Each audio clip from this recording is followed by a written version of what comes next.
morning students, welcome to the social science lecture. In the last lecture we had discussed about the temporary and permanent house. आपको अच्छे से इसके से related मैंने आपको video भी सेंड की थी, आपको अच्छे से पता चल गया होगा कि टेम्परेरी और परमानेंट हाउस में क्या डिफरेंस होता है. तो today we will see and the discuss about the bricks making process. कल आपने पढ़ा था कि अली को बहुत जो है उत्सुकता थी कि वो ब्रिक्स कैसे बनती हैं. तो आज हम आपको ब्रिक्स मेकिंग प्रोसेस के स्टेप बताएंगे. तो ब्रिक्स मेकिंग, इससे पहले मैं आपको एक थोड़ा छोटा सा एग्ज़ाम्पल भी देना चाहूँगी. जैसे मम्मी घर में आटा बनाती है, तो मम्मी आटा कैसे बनाती है. पहले मम्मी आटा लेती है, उसको छानती है, उसको फिर उसके बाद उसमें वाटर मिक्स करते हैं. वाटर मिक्स करके उसके छोटे छोटे गोले से बनाए जाते हैं जिसको डो बोलते हैं, और फिर उसको बेलती है. फिर मम्मी उसकी रोटी बनाती है, आप लोग खाते हो. तो इसी तरीके से ब्रिक्स मेकिंग प्रोसेस भी कुछ कुछ ऐसी ही है. तो सबसे पहले हम अपना पहला स्टेप लेते हैं. फर्स्ट स्टेप है इसका माइनिंग.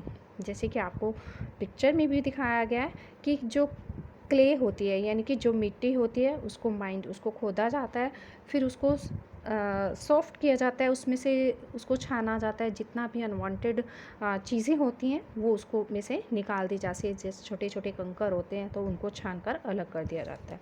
ये था इसका पहला स्टेप. Second step tampering.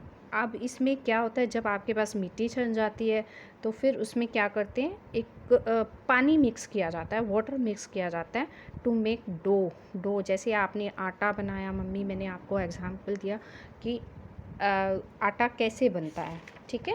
तो थर्ड है मोल्डिंग. मोल्डिंग में क्या होता है, ए लंप ऑफ मिक्सचर.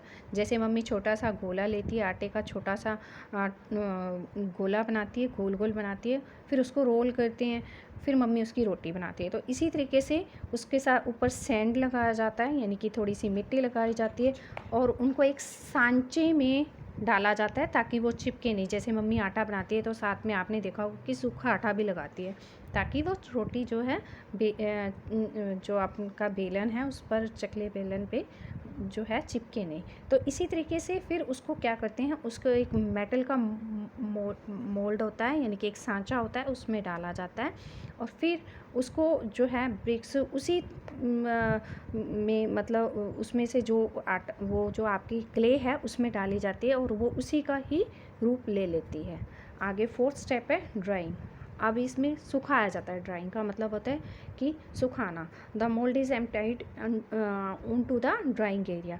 किसी सूखे एरिया में उसको खाली कर दिया जाता है, जो सांचा होता है उसमें से निकाल दिया जाता है, और 2 दिन के बाद फिर उसको दूसरी साइड जो है उसको टर्न कर दिया जाता है ताकि उसकी दूसरी साइड भी सूख जाए, और फिर ये बेकिंग के लिए तैयार हो जाते हैं, यानी कि उसको बेक किया जाता है. जैसे आप पिज़्ज़ा खाते हो तो बेक किया होता है, तो इसी तरीके से उसको भी बेक किया जाता है.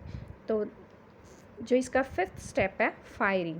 फायरिंग क्या होती है, यानी कि उसको आग से पकाया जाता है. जैसे मम्मी रोटी बनाती है नीचे गैस जलाकर, इसी तरीके से इन ब्रिक्स को भी जो है बनाया जाता है, इसको पकाया जाता है. The bricks are arrange in the kiln for baking. Kiln क्या होते हैं, लाइक ए ओवन, जहाँ पर आपको बर्निंग यानी कि उसको आग जलाकर उसको बेक करने के लिए ओवन टाइप में एक चीज़ होती है, उसको वहाँ पर अरेंज करके उनको बनाया जाता है, जिससे जो ये ब्रिक्स हैं ये काफ़ी स्ट्रॉन्ग हो जाएं और हमारी बिल्डिंग बहुत अच्छे से स्ट्रॉन्ग बने.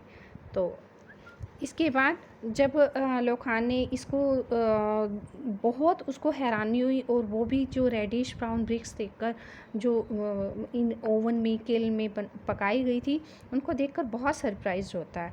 तो और फिर इनको कहाँ करते हैं, इनको मतलब कंस्ट्रक्शन साइट पर ट्रकों में लाया जाता है. तो आज के लिए इतना ही. इससे रिलेटेड मैं आपको एक वीडियो भी सेंड कर रही हूँ. वैसे तो मैंने आपको बहुत अच्छे से एग्जांपल भी दे दिया कि मम्मी घर में आटा कैसे बनाती है, रोटी कैसे बनती है.